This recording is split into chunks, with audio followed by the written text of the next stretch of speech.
So, hello everyone. You are watching Erodo's Finest Solution by Vishal Zindal at my channel ससुरा physics. चलो बाबू एक बार इस सवाल को अच्छे से देख लो.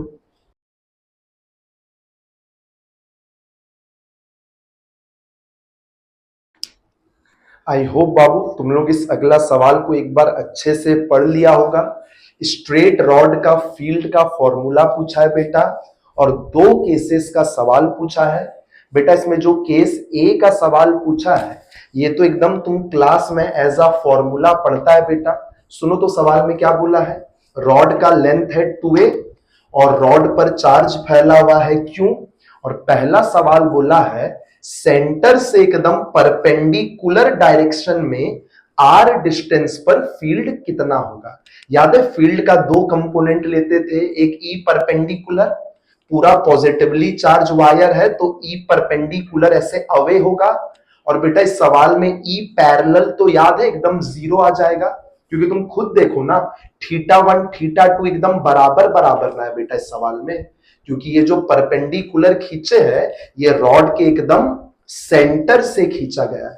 बताओ ई परपेंडिकुलर का फॉर्मूला क्या होता था. के लैम्डा बाई आर. आर होता था ना परपेंडिकुलर का लेंथ. के लैम्डा, लैम्डा कितना होता है बेटा क्यू बाई 2a. के लैम्डा अरे total charge by total length of the wire. के लैम्डा बाई आर साइन θ1 तो उसको साइन थीटा प्लस साइन θ2 भी साइन थीटा. बेटा साइन थीटा का वैल्यू कहां से लाएगा. तुम देखो ना तुमको tan थीटा का वैल्यू इस ट्रायंगल से पता चल रहा है. ये आधा रॉड का लेंथ a ना है. tan थीटा बच्चा को दिख रहा है कि a बाई आर होगा तो साइन थीटा पुट कर लेगा. ठीक है ना. ई परपेंडिकुलर और याद है ई पैरेलल का फॉर्मूला के lambda by r cos θ1 minus cos θ2. यहाँ θ1 θ2 सेम है तो ये दोनों तो माइनस में है तो ये तो कट के क्या आ गया. ई पैरेलल का आंसर आ गया 0. बेटा ये तो था सवाल 12 का पार्ट ए. अब पार्ट बी में क्या पूछा है बाबू ध्यान से देखना. पार्ट बी में क्या पूछा है कि अब जो पॉइंट है ना ये रहा रॉड. अब जो पॉइंट है ना वो इस रॉड के लाइन के अलोंग है वो पॉइंट. तो बेटा वैसा पॉइंट पर फील्ड निकालने का कोई डायरेक्ट फॉर्मूला रटाया नहीं जाता है. अगर वो पॉइंट रॉड के लाइन के अलोंग है तो अब वहां पर हम लोग को ई नेट बताना है इस रॉड के कारण. तो थोड़ा सा इंटीग्रेशन करना पड़ेगा. बताओ तो रॉड का चार्ज क्यों है और लेंथ है 2a और ये जो इस पॉइंट का आर मेजर हुआ है ये रॉड के एकदम सेंटर से मेजर हुआ है. तो हमको बताओ ना बेटा इस कोना से उस पॉइंट का दूरी कितना है. सेंटर के रॉड के सेंटर से उस पॉइंट का दूरी है आर. तो इस कोना से दूरी कितना है वही जनरली काम आएगा लिमिट पुट करने में. तुमको दिख रहा आधा रॉड का लेंथ ए है तो बेटा इस बचे हुए पार्ट का लेंथ हम पूछ रहे यहां से कितना दूरी है. सेंटर से दूरी था आर तो यहां से कितना दूरी है. यहां से दूरी हो जाएगा आर माइनस ए ना.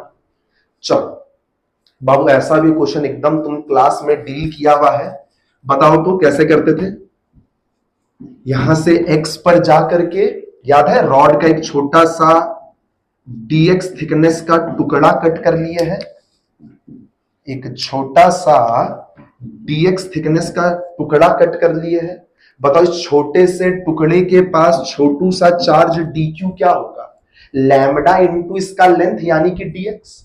इस रॉड का लैम्डा क्या है total charge by total length into dx. ये आ गया dq. अब बताओ this dq is like a point charge. इस पॉइंट चार्ज के कारण वहां फील्ड कितना होगा. Let's say it de. d का वैल्यू कितना होगा k dq. देखना dq का वैल्यू पुट कर लिए k dq. और बताओ इस पॉइंट चार्ज से उस पॉइंट का दूरी कितना है x. k dq by x square. बेटा इसी एक्सप्रेशन को इंटीग्रेट कर लो पूरे रॉड के लिए तो रॉड का वहां नेट फील्ड आ जाएगा. बताओ x का लिमिट कहां से कहां पुट करेगा. बेटा रॉड कहां से चालू हुआ है तुम सुनो. x को हम लोग यहां से मेजर करना चालू किए ना पर क्या रॉड यहां से चालू हुआ है. रॉड किस x से चालू हुआ है. रॉड चालू हुआ है x equal to r minus a से ना, अरे इस पॉइंट से आर माइनस ए का दूरी से ना ये रॉड चालू हुआ है, और ये रॉड खत्म कहां पर हुआ है, यहां से कितना दूरी पर ये रॉड खत्म हुआ है बेटा, तो बताओ ये पूरा दूरी कितना है, ये आर माइनस ए और ये 2a, तो ये पूरा लेंथ हो जाएगा आर प्लस ए। बात समझ पा रहा है? बहुत आसान इंटीग्रेशन है बेटा, एक बार इसको घर में करके देखना। फिजिक्स में तुमको इतना बेसिक इंटीग्रेशन सिखाया गया है। के क्यू और 2a को तो बाहर ले लो, और एक्स स्क्वायर जो नीचे है उसको एक बार ऊपर ले जाओ। बोल बेटा, के क्यू बाई 2a और इस एक्स स्क्वायर को ऊपर ले जाना, तो एक्स का पावर -2 dx। अब इसका एक लाइन का इंटीग्रेशन कर लेगा ना, एक्स का पावर n का इंटीग्रेशन आता है ना बेटा। बाबू इतना बेसिक बेसिक बात आना चाहिए, और एकदम आंसर मैच करना, बहुत खुशी होगा तुमको। चलो बेटा, tata bye bye, best of luck.